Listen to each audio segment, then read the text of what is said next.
आज के इस आज के इस ये वीडियो में आप सभी लोगों का स्वागत है और मैं हूं अमित फ्रॉम द एस्पिरेशन। और आजकल का तो ये समय यानी कि कुछ और ये चल रहा है। हम लोग जानते हैं कि अभी ऑपरेशन ये सिंदूर जो है अभी वो यानी कि ये भारतीय सेना के द्वारा ये किया जा रहा है अभी। यानी कि ये ऑपरेशन जो है ये ऑनगोइंग है। और जिस प्रकार से ये पाकिस्तान ने अपने ये नापाक इरादों से और जो भी ये टेररिस्ट ये ग्रुप्स हैं उन लोगों को ये समर्थन दे करके और निहत्थे ये व्यक्तियों की हत्या उसने ये करवाई थी ये पहलगाम में। तो वैसी स्थिति को देखते हुए एक यानी कि रिटेलिएशन उसका या उसको ये चीज़ ये मालूम चलनी चाहिए कि हम लोग ये निरीह नहीं हैं और हम सारे ये भारतीयों की जान उतनी ही यानी कि ये कीमती है ये जितना कि अन्य किसी ह्यूमन बीइंग की होती है। तो इस चीज़ को ये बताना ये जरूरी था। और हम लोग ये देख रहे हैं कि भारतीय सेना अपने यानी कि अदम्य ये साहस और ये पराक्रम और अपने ये प्रोफेशनलिज्म का ये परिचय ये देते हुए और पाकिस्तान को एक प्रकार से यानी कि बैकफुट पे ला दिया हुआ है। आपको मिलिट्रीली भी, डिप्लोमेटिकली भी, पॉलिटिकली भी और हर एक प्रकार से। तो इस समय हम लोगों को यानी कि इस ये मौके की ये नज़ाकत को ये समझना ये ज़रूरी है। हमें सरकार को और सरकार से ज़्यादा हमारे जो ये सशस्त्र ये बल हैं उनको हर एक प्रकार से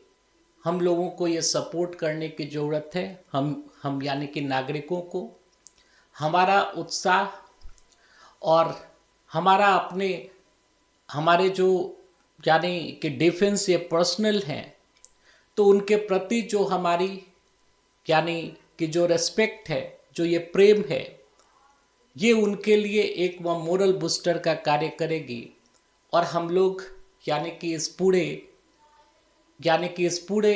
कि सिचुएशन से हम लोग बहुत ही इफ़ेक्टिवली ये डील कर पाएंगे। तो यानी कि ये तो एक चीज़ है,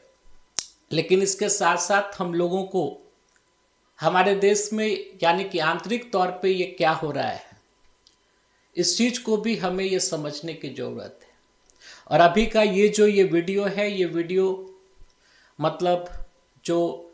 यानी कि जो ये मिलिट्री स्ट्राइक्स हो रहे हैं या जो ये भारतवर्ष जो मिलिट्री एक्शन ले रहा है हमारे ये दुश्मन देश के प्रति उसके बारे में ये नहीं है। ये हमारा जो यानी कि वीडियो है वो इस बारे में ये बनाया गया है कि हाल फिलहाल में ही आपने ये न्यूज़ ये सुना होगा कि भारत की तरफ से जो एग्जीक्यूटिव यानी कि ये डायरेक्टर अपॉइंट किया जाता है इंटरनेशनल ये मॉनेटरी फंड में, अंतर्राष्ट्रीय ये मुद्रा कोष में, तो भारत की तरफ से अपॉइंटेड जो एग्जीक्यूटिव ये डायरेक्टर थे वो उनका नाम था ये केवी सुब्रमण्यम। और उनको अचानक से यानी कि हटा दिया गया है उनके पोस्ट से ये भारत सरकार के द्वारा। और स्थिति ये है मतलब उनका जो ये टेन्यूर था यानी आईएमएफ में, इंटरनेशनल ये मॉनेटरी फंड में, वो बहुत ही जल्द वो समाप्त होने वाला था। लेकिन उनको बहुत ही एब्रप्ट मैनर में उनको रिकॉल कर लिया गया है भारत सरकार के द्वारा। तो उसके पीछे की स्टोरी क्या है इस बारे में आज का ये वीडियो है। इसमें थोड़ा ये जानकारी का भी एक सेगमेंट हम लोग ये रखेंगे। आप लोगों में से अधिकतर लोगों को मालूम होगा कि आईएमएफ यानी कि एक संस्था है, एक अंतर्राष्ट्रीय ये वित्तीय संस्था है और जिसका कि ये गठन जो है यानी 1944 में यानी कि आपको ये द्वितीय जो ये विश्व युद्ध हुआ था उसके पश्चात जो बहुत ही लार्ज स्केल पे जो डिस्ट्रक्शन हुई थी और ख़ास करके यानी कि यूरोप में जो एक प्रकार की इकोनॉमिक इनस्टेबिलिटी जो आई थी तो उसमें ये 44 कंट्रीज के द्वारा, यानी एक एक सम्मेलन, या आपको अमेरिका के ये न्यू हैम्पशायर नामक इस शहर में, आपको ये ब्रेटन वुड नामक स्थान पे एक, यानी कि एक कॉन्फ्रेंस वहाँ पे ये किया गया था। और वो कॉन्फ्रेंस इस बारे में था कि यानी कि सेकेंड वर्ल्ड वार के ये बाद की परिस्थितियों में, जबकि बहुत ही लार्ज स्केल पे जो यानी कि डिस्ट्रक्शन हुई थी, यानी कि अक्रॉस द वर्ल्ड, और ख़ास करके जो यानी कि जो ये मित्र राष्ट्र जो थे उनके, यानी कि उन ये देशों में, और इसके साथ साथ अधिकतर ये कंट्रीज का ये बैलेंस ऑफ ये पेमेंट्स, यानी कि भुगतान संतुलन जो है ये गड़बड़ हुआ था। तो उन चीज़ों के बारे में एक, यानी कि एक सम्मेलन जो है ये कॉल किया गया था, यानी कि अमेरिका में, और अमेरिका के ही इनिशिएटिव पे, ये अमेरिका के ये ब्रेटन वुड नामक स्थान पे, तो उसी को ये ब्रेटन वुड ये कॉन्फ्रेंस भी बोलते हैं। और उसका ये मकसद था कि यानी कि युद्ध की बाद की परिस्थितियों में एक तो जो यानी कि वर्ल्ड वार से जो ये लार्ज स्केल पे जो डिस्ट्रक्शन हुए हैं, या जो ये फिजिकल इंफ्रास्ट्रक्चर या इकोनॉमिक इंफ्रास्ट्रक्चर को जो हानि पहुंची है ये भिन्न भिन्न ये देशों में, उसको किस प्रकार से ये सुधारा जाए, और इसके साथ साथ जो ये भुगतान संतुलन, यानी कि ये बैलेंस ऑफ ये पेमेंट्स की जो स्थिति जो अनफेवरेबल हो गई थी ये बहुत सारे ये देशों में, आपको यूरोपियन ये कंट्रीज में भी, तो वहाँ ये भुगतान के संतुलन की स्थिति को ये फेवरेबल कैसे किया जाए, यानी कि बैलेंस ऑफ ये पेमेंट्स की स्थिति को ये सुधारा कैसे जाए, जिससे कि एक रिलायबल और ये रॉबस्ट और एक इफ़िशिएंट और इफ़ेक्टिव जो इकोनॉमी के सिस्टम है उसका ये निर्माण ये किया जा सके पूरे, यानी कि वर्ल्ड वाइड। तो उसी एक कॉन्फ्रेंस के ये परिणाम स्वरूप ये दो ऑर्गेनाइजेशंस का गठन ये किया गया। एक का नाम था IBRD,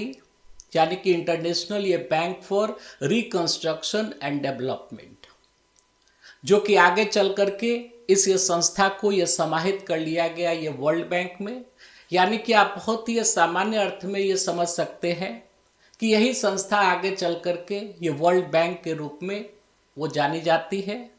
और एक दूसरी संस्था का निर्माण किया गया जिसका कि नाम था इंटरनेशनल ये मॉनेटरी फंड, यानी कि अंतर्राष्ट्रीय मुद्रा कोष। तो इंडिया यानी कि इन दोनों ही संस्थाओं का ये मेंबर कंट्री है, और ये जो दो संस्थाएं हैं ये पूरे ये वैश्विक स्तर पे एक, आप समझिए कि पूरे ये वैश्विक स्तर पे जो इकोनॉमिक सिस्टम जो काम कर रहा है, उस इकोनॉमिक सिस्टम को स्ट्रीमलाइन करने के लिए, उसको इफिशिएंट बनाने के लिए, या अगर किसी प्रकार की अगर उसमें यानी कि डिस्टर्बेंसेस अगर ये जनरेट हो रही हैं, तो उन ये डिस्टर्बेंसेस को हटाने के लिए, भुगतान संतुलन की स्थिति को ठीक करने के लिए ये संस्थाएं जो है ये शुरुआती दौर से ये काम कर रही हैं।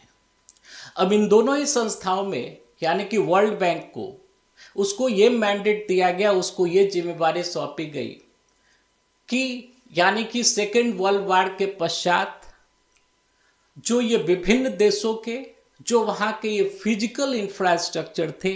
यानी कि वहाँ की ये बिल्डिंग्स हुई, या वहाँ जो इंस्टीट्यूशंस ये बने हुए थे, या उनके यहाँ जो इकोनॉमिक और फिजिकल रिसोर्सेज थे उनमें जो ये क्षति हुई थी, उसको यानी कि ये फिर से उसको रिवैम्प करना, यानी कि जो ये मेंबर कंट्री है उसको आर्थिक सहायता प्रदान करना, जिससे कि वो अपने ये देश के अंदर जो ये फिजिकल और इकोनॉमिक जो इंफ्रास्ट्रक्चर है उसको वो फिर से यानी कि उठा सके और आर्थिक विकास की दिशा में वो आगे वो बढ़ सके। ये जिम्मेवारी जो है ये वर्ल्ड बैंक को सौंपी गई, और IMF को ये मुख्य कार्य ये सौंपा गया कि विभिन्न देशों में जो भुगतान संतुलन की स्थिति, यानी कि बैलेंस ऑफ ये पेमेंट्स की जो स्थिति एक गड़बड़ हुई थी, उसको ये ठीक करने में, उसको ये फेवरेबल बनाने में वो संस्था, ये मेंबर कंट्रीज को ये सहयोग करे। और ये काफ़ी, ये दोनों ही संस्थाएं बहुत ही इन्फ्लुएंशियल और ये काफ़ी ये प्रेस्टिजियस,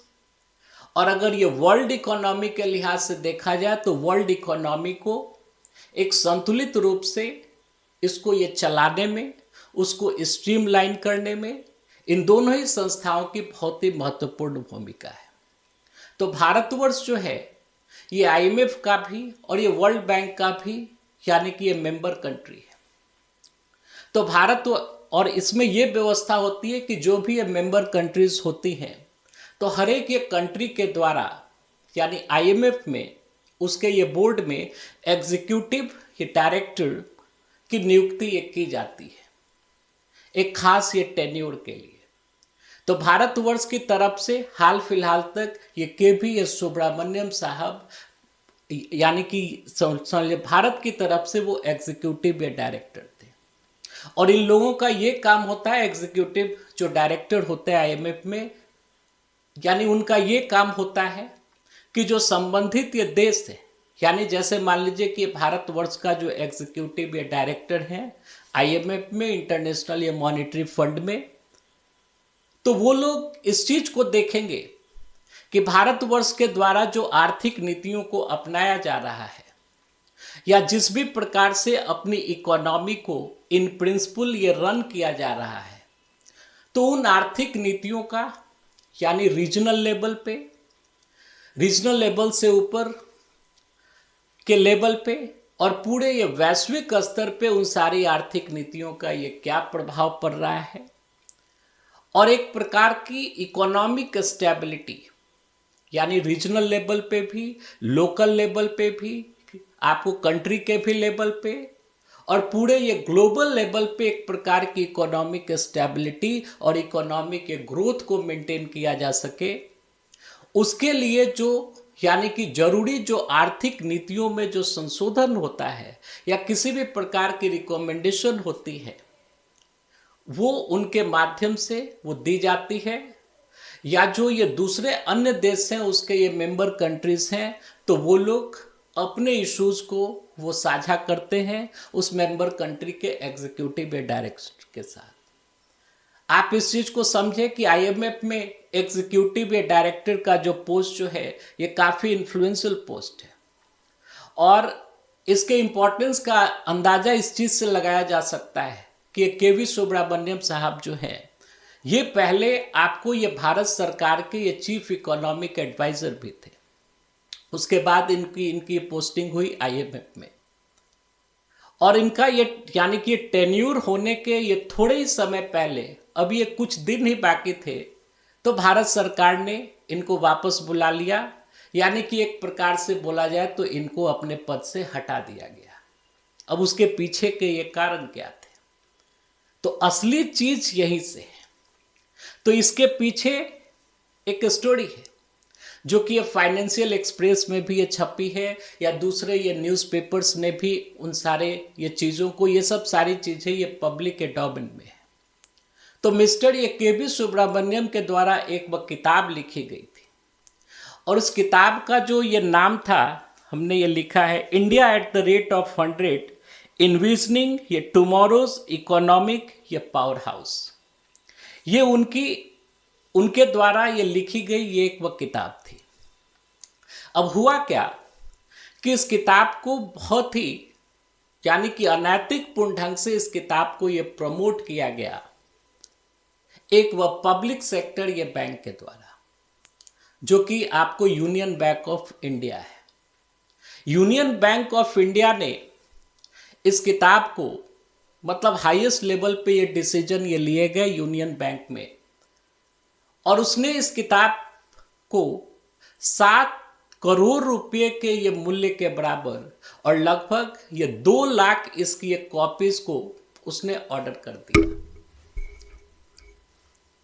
अब उसने ऑर्डर कर दिया तो ये जो यानी कि ऑर्डर जो ये दिया गया, तो ये किताब जिस ये पब्लिकेशन से ये छपी थी उस ये पब्लिकेशन को ये 50% ये पेमेंट भी ये कर दिया गया, और यानी कि रूपा पब्लिकेशन शायद है। तो यानी कि उसको या कोई दूसरा ये पब्लिकेशन हो सकता है कि मैं मिस करूं शायद, लेकिन वो रूपा में ही है। तो यानी कि उस ये पब्लिकेशन को ये 50% ये पेमेंट भी ये दे दी गई उस ये पब्लिक सेक्टर ये बैंक के द्वारा, यानी कि यूनियन बैंक ऑफ इंडिया के द्वारा। और यानी कि इसमें ये चीज मतलब जो हाईएस्ट लेवल पे जो डिसीजन लिया गया उसमें ये रीजन दिया गया कि ये किताब है, ये किताब यानी कि वो बैंक ये खरीदे, उस बैंक के जो भी ये यानी कि जोनल ऑफिसेस हैं, जितने भी ये जोनल ऑफिसेस हैं, तो वहाँ के जो इंचार्ज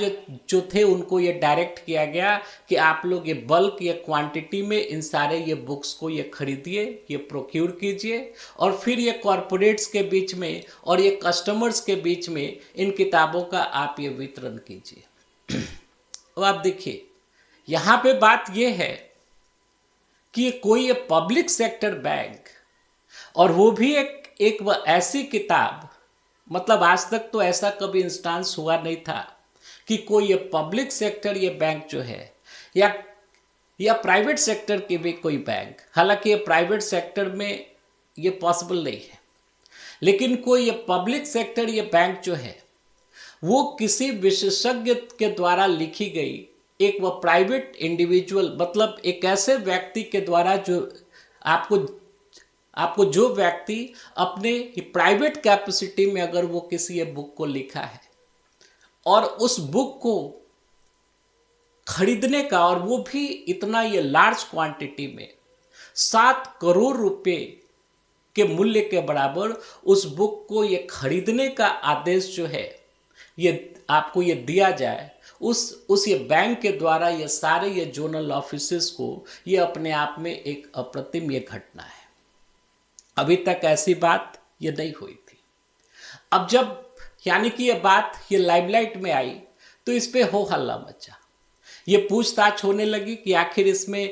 कि ये जो डिसीजन है वो डिसीजन ये किसने लिया, ये किसके आदेश से, यानी कि इतने बड़े स्केल पे उस बुक के ये यानी कि ये खरीदने का जो डिसीजन है वो जो आपको लिया गया, ये पैसा ये किस फंड से दिया गया, यानी कि उस बैंक में जो भी उसके अपने ये फंड्स होते हैं तो किस फंड से उस पैसे को रिलीज किया गया, जो कि यानी कि 50% जो ये पेमेंट जो है वो ये पब्लिशर को दी गई है। और इसके पीछे का ये कारण क्या है, ये लॉजिक क्या है, इस किताब में ऐसा ये क्या खासियत है, ऐसी ये क्या खूबी है कि इस किताब को एक वह पब्लिक सेक्टर ये बैंक जो है उसको वो खरीद करके और अपने ये कस्टमर्स या कॉरपोरेट्स के बीच में उसको ये विभाजित करे। तो ये कोई छोटा बच्चा भी इस चीज को ये समझ सकता है कि बेसिकली ये एक इम्प्रोप्राइटी का मामला है, यानी कि एक प्रकार से जो सत्ता में बैठे हुए या किसी यानी कि पब्लिक सेक्टर के ऑर्गेनाइजेशन में जो बैठे हुए जो हाईएस्ट लेवल के जो लोग हैं उनके बीच में ये एक प्रकार का ये नेक्सस है। मतलब उनकी किताब ये बिक नहीं रही होगी या बिक भी रही होगी तो वो रिस्पॉन्स नहीं होगा। उन्होंने इस चीज को सोचा होगा कि अपने इन्फ्लुएंस का इस्तेमाल करके, और यहाँ से आप समझ सकते हैं कि ये 7 करोड़ रुपए के ये मूल्य के बराबर उस किताब का ऑर्डर ये दिया गया। अब सामान्य तौर पे ऐसा होता है कि मान लीजिए कि कोई किताब होती है तो जो ये पब्लिशर होते हैं वो लगभग उस किताब के मतलब 1 प्रति का जितना मूल्य है उसका लगभग 10% जो है वो रॉयल्टी के रूप में वो देते हैं वो राइटर को। लेकिन इस इंडस्ट्री के जो लोग हैं वो अच्छी तरीके से इस चीज को जानते हैं कि ऐसे मामलों में जो ये रॉयल्टी का जो परसेंटेज होता है ये आपको 25% से ज़्यादा होता है। मतलब अगर एक किताब अगर मान लीजिए कि 100 रुपये में बिक रही है तो मिनिमम ये 25 रुपया, और अधिकतर केसेस में तो ये 50%, यानी कि ये 100 रुपया में अगर एक किताब बिक रही है तो 50 रुपया जो है वो राइटर को ये रॉयल्टी के रूप में ये दे दिया जाता है। तो ये चीज एक स्पष्ट ये मामला है अपने पद के ये दुरुपयोग का, यानी कि ये आसानी से ये समझा जा सकता है कि मिस्टर ये के वी सुब्रमण्यम ये साहब ने अपने इन्फ्लुएंस का और अपने ये पद का ये दुरुपयोग करते हुए हाईएस्ट लेवल पे यूनियन बैंक ऑफ इंडिया का जो हाईएस्ट अथॉरिटी है उसको ये मैनेज करके, और उन्होंने उसी ये पब्लिक सेक्टर ये बैंक के माध्यम से इस किताब का, यानी कि इसको आपको ये छपवाने का या उसको एक प्रकार से अपनी किताब को ये बिकवाने का उन्होंने एक वो साधन ढूंढा। यानी कि वो अपने लिए ये मॉनिटरी ये बेनिफिट्स को चाहते थे। अब जब ये बात यानी लाइमलाइट में आने लगी, ये पब्लिक डोमेन में ये चीज़ आने लगी, तो सरकार ने इस चीज़ को ये भांप लिया कि ये इन्फ्लुएंस और पद के ये दुरुपयोग का मामला है, और आपको internally union bank of India में भी ये जांच ये बैठा दी गई है, और जो यानी मिनिस्ट्री ऑफ ये फिनांस है, ये आपको ये संबंधित जो आपको ये बैंक है यूनियन बैंक ऑफ इंडिया, उससे यानी कि ये कारण पूछ रहा है कि आपके वो ये रीजन क्या थे, आपके वो लॉजिक क्या थे जिसके के आधार पे आपने इतने ये बल्क के क्वांटिटी में और आपने उस यानी कि बुक को ऑर्डर किया। और इसके इमीडिएट एक्शन के रूप में भारत सरकार जो है वो उनकी सेवाओं को, ये के सुब्रमण्यम की ये सेवाएं को ये टर्मिनेट कर दिया गया और उनको रिकॉल कर लिया गया है, ये बुला लिया गया है, और उनके स्थान पे ये तात्कालिक तौर पे एक अन्य एग्जीक्यूटिव या डायरेक्टर की नियुक्ति जो है वो IMF में ये कर दी गई है। तो आप इस चीज को आसानी से ये समझ सकते हैं कि जो इंस्टीट्यूशनलाइज्ड ये करप्शन है ये कितने हाईएस्ट लेवल तक ये फैला हुआ है हमारे देश के अंदर, और जहां पर कि लोग यानी बैठे हुए अपने इन्फ्लुएंस का इस्तेमाल करके और ये करोड़ों करोड़ों रुपया जो है वो ये बना लेते हैं, और ये सब अल्टीमेटली ये पब्लिक मनी है। तो अगर ये कोई भी ऑर्गेनाइजेशन है, और खास करके अगर ये पब्लिक सेक्टर का अगर कोई ऑर्गेनाइजेशन है, तो उसकी ये पब्लिक अकाउंटेबिलिटी बनती है। मतलब एक एक पैसे का ये सदुपयोग जो है वो ठीक ढंग से हो रहा है कि नहीं हो रहा है, इस चीज को ये देखे जाने की जरूरत है। और ये जो ये क्लोज नेक्सस जो है, ये पूरा का पूरा एक जो ये नेक्सस जो हमारे ये सत्ता के उच्चतम स्तरों पे जो ये कार्य करता है, या विभिन्न ये संस्थानों के उच्चतम स्तर पे कार्य करता है, इन चीज़ों को ये सतर्क यानी इन बारे में सरकार को भी यानी कि सतर्क होने की ज़रूरत है, और ये प्रॉम्प्टली ये कार्रवाई करने की ज़रूरत है। क्योंकि ये कहा भी जाता है कि ये corruption always starts at the ये top levels of the bureaucracy और of any organisation, and thereafter it ये percolates down till the ये lower ये rungs और ये level of an organization। यानी कि जो ये करप्शन जो है उसकी शुरुआत ये किसी भी ऑर्गेनाइजेशन के हाईएस्ट लेवल पे ही होती है, और फिर धीरे धीरे वो ये करप्शन जो है वो रिस्क करके वो ट्रिकल डाउन करके वो नीचे तक ये पहुंचता है। तो ठीक है, हम लोग यानी हमारी सेना इतनी ये वीरतापूर्वक वो फाइट कर रही है, और ये बॉर्डर पे वो लड़ रही है अपनी जान की ये परवाह किए बिना हम लोगों की ये सुरक्षा में और इस देश की आन बान और शान के लिए। लेकिन एक जो ये कैंसर रूपी ये कैंसर जो है, ये कैंसर हमारे देश को ये भीतर भीतर ये खा रहा है, और ये चीज़ मतलब ये सब जो नेक्सस है, जो वेस्टेड इंटरेस्ट का निहित ये स्वार्थी तत्वों का जो नेक्सस जो ये काम कर रहा है, यानी कि ये सत्ता के ऊंचे ऊंचे स्तरों तक इसको नेस्ताबूंद किए जाने की जरूरत है। बिल्कुल उसी प्रकार से जैसे कि हमारे मिसाइल्स या हमारे ड्रोन्स ये जाकर के ये पाकिस्तान में या हमारे जो यानी कि जो ये दुश्मन देश हैं वहाँ जाकर के कोहराम मचाए हुए हैं, तो हम लोगों को ऐसे ये भ्रष्टाचार के भी ऊपर हम लोगों को ये प्रहार करने की जरूरत है। नहीं तो हम लोग अंदर ही अंदर ये खोखले होंगे, और हमारे ये देश के अंदर जो सामाजिक आर्थिक और ये राजनीतिक जो ये न्याय की